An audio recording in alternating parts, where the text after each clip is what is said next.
Presyo ng hinog na plus yung ating pong mga kawatan, mga tira, dahil nakuha na po yung mga berde.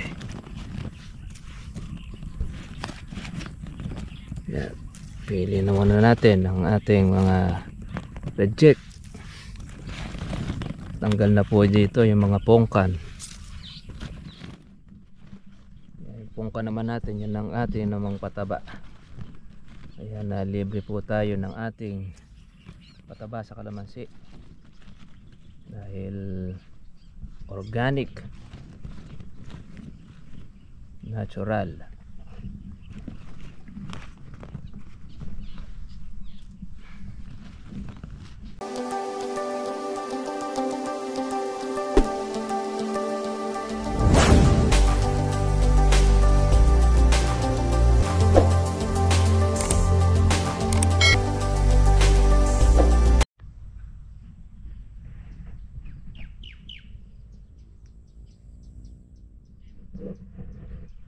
Kumusta na po kayo mga katribya, at welcome po sa aking YouTube channel. Kumusta na po sa lahat ng ating pong mga katribyang nanonood at sumusubaybay nitong ating pong kalamansi. Ayan, malungkot dahil tayo po mga katribya ay pumipitas po ng ating kalamansi.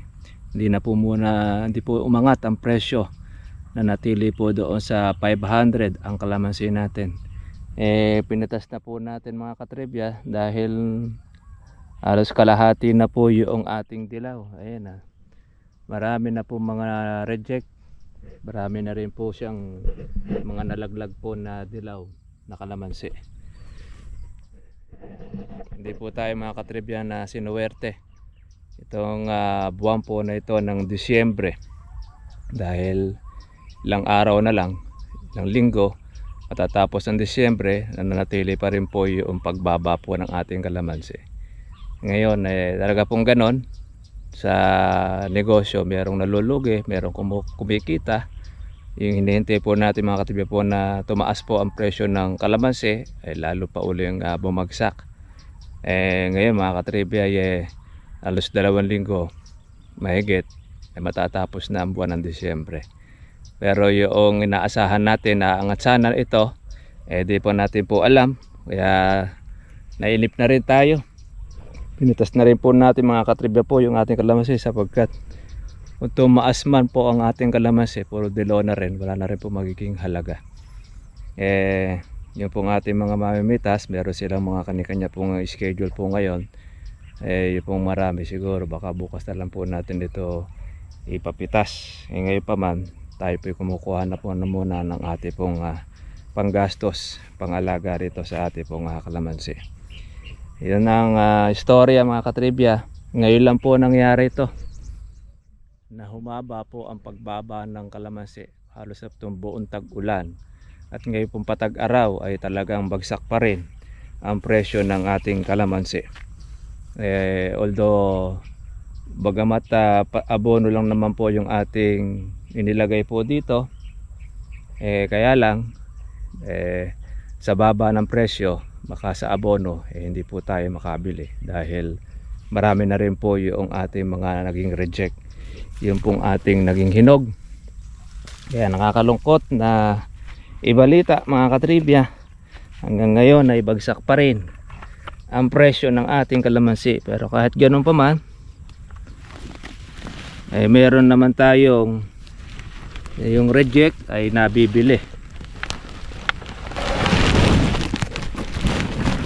Sinako muna natin mga katribya, dahil yung ating pong bag ay nasa baryo. Makulimlim mga katribya po yung ating pong panahon, kaya tayo po ay masarap mamitas ng ating pong kalamansi. Ito ay naubos na rin po ng ating pong mga mamimitik. Ang bunga ng ating kalamansi, ang kinukuha lang ang berde at ang iniiwanan ayun pong ating reject.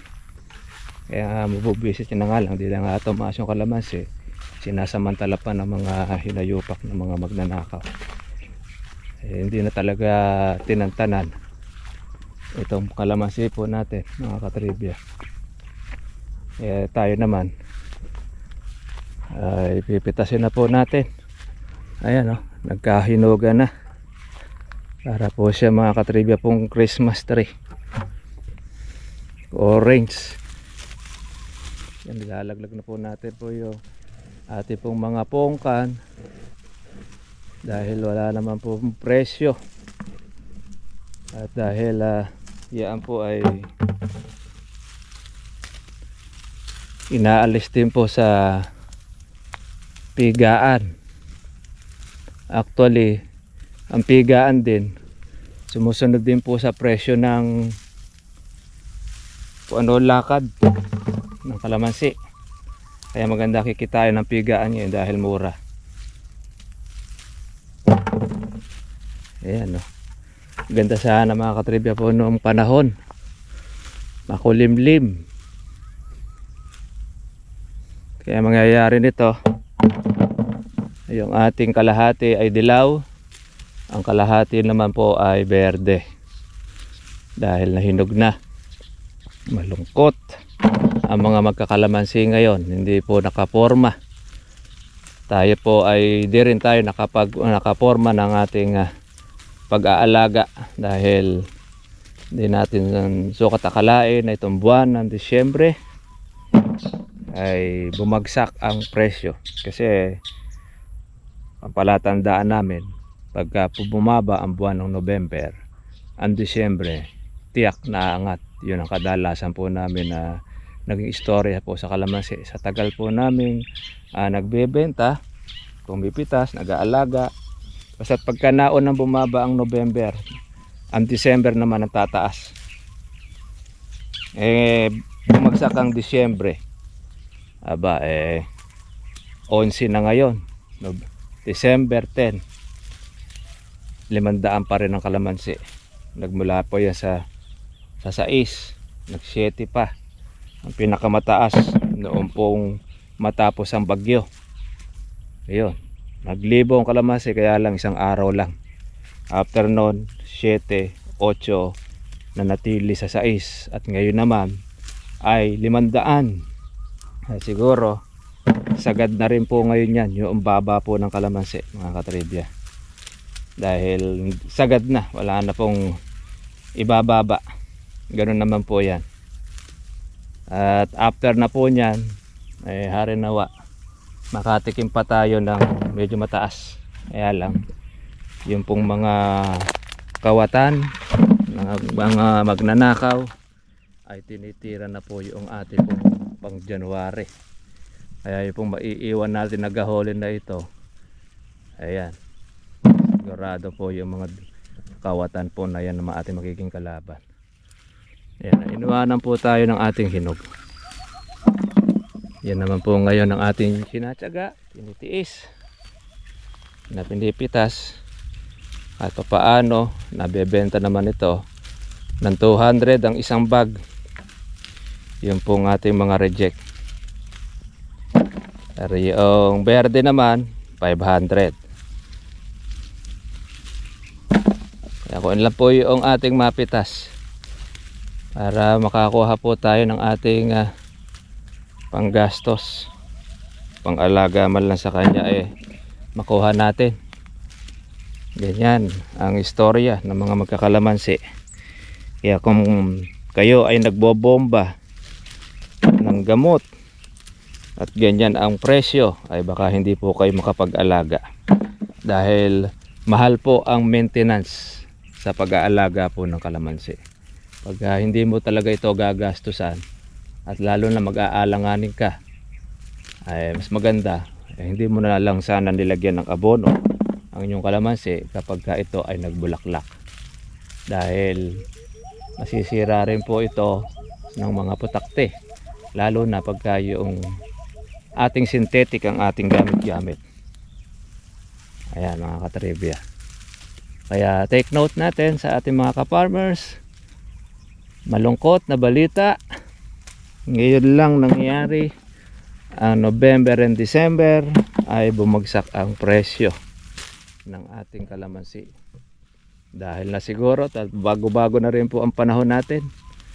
Dahil mga nakakaraang kasi maagang hindi umulan. Nakaraang taon, October pa lang hindi na umulan. Kaya marami po nakapagkondisyon ng kalamansi. Ito, yung ating mga pang January.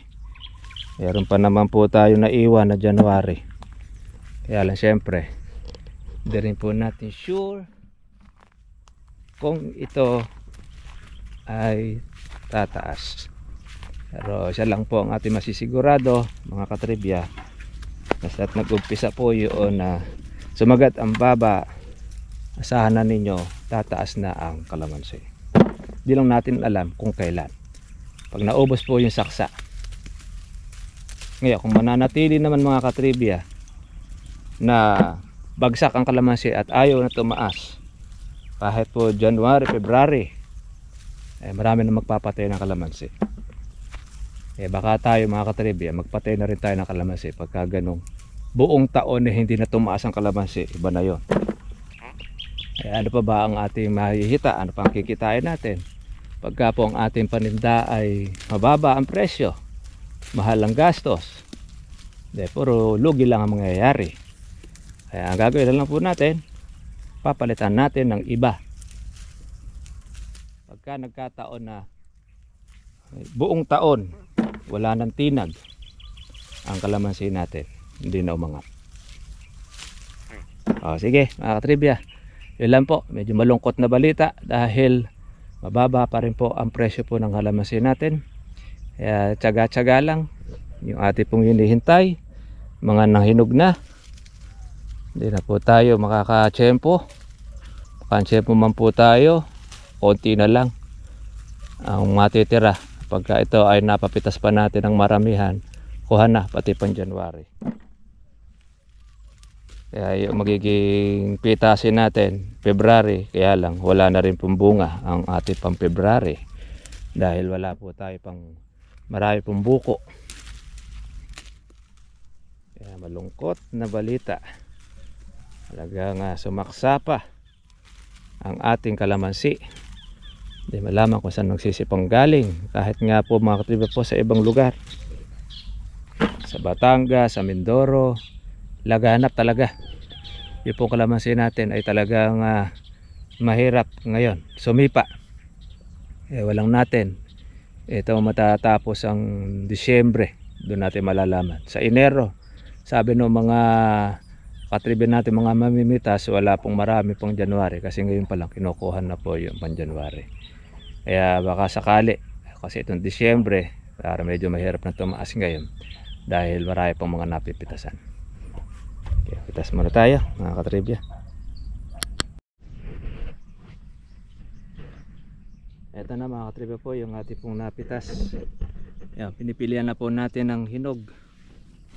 Dahil sa bahay naman mamaya yung kabila naman ng ating pong pipilian. Yung ating pong hinog mga katribya ay 50-50 ang laban. 50 ang hinog, 50 ang verde. Kaya hintay po natin ang ating presyo ng hinog na plus yung ating pong mga kawatan, mga tira, dahil nakuha na po yung mga berde. Yan. Pili na muna natin ang ating mga reject. Tanggal na po dito yung mga pongkan. Yung pongkan naman natin, yun ang ating namang pataba. Kaya na libre po tayo ng ating pataba sa kalamansi dahil organic, natural.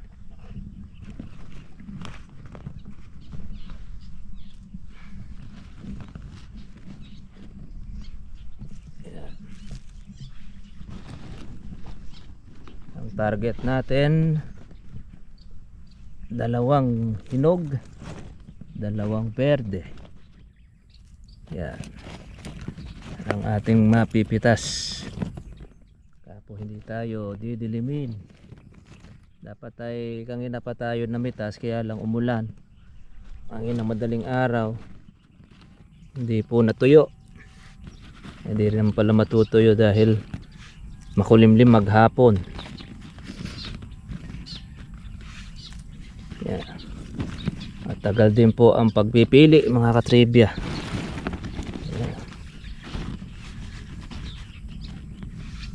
Yeah, mga kawan po ito, yung mga tusok na ito eh. Yung mga berde natin ay yung mga bagong berde na lang. Yung mga dati nakuha na ang ating mga tulongges.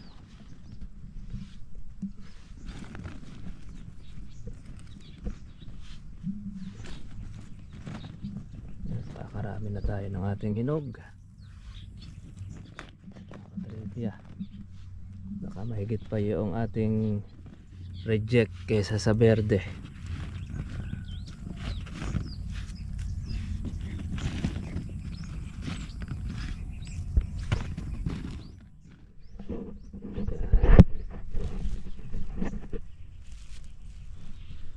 Okay, lipat tayo ng ating pagpili.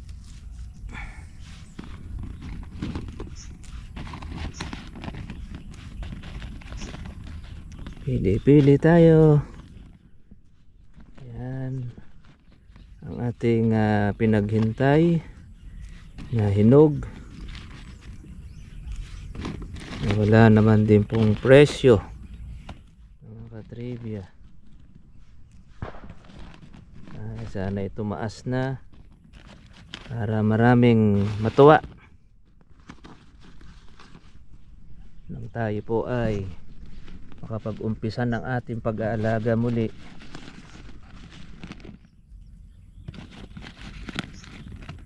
Kaya sa January ang nakikita natin na po pwedeng pag-asa. Kaya lang pag pinitas na yung ating kalamansi, kuha rin ang pati pan January.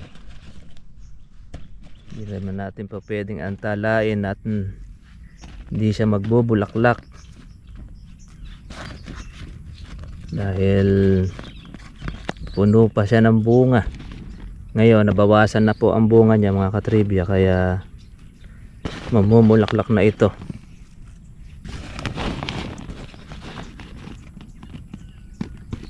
Yup. Mahigit kalahati na itong ating hinog mga katribya.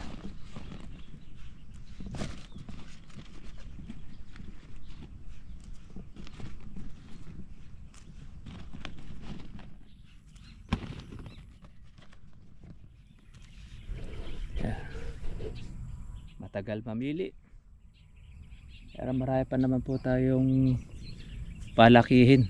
Meron mga bulaklak din po na lumalabas. Ayan. Kaya lang po ay medyo nasisira na po siya ng ating mga insekto. Hindi pa tayo nakakapag spray mga katribya. Sabay-sabay na natin tayo pag-aalaga pagka tayo magpapatubig na. Saka maglalagay po ng ating abono. Ito na po mga katribya po yung ating pitas. Mas yamado pa yung ating dilaw kaysa doon sa ating good.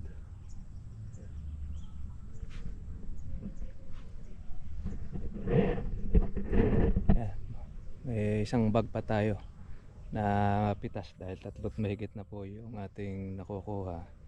Ngayon ay mamumuno na lang po tayo ng ating pong berde. Sa may dilaw, meron tayong konting dilaw na pupunuin. Lalaki. Yung ating pataba. Laki na po ng inilinis ng ating kalamansi. Ano pong ating mapitas. Ayan o. Ginhawa na po niya.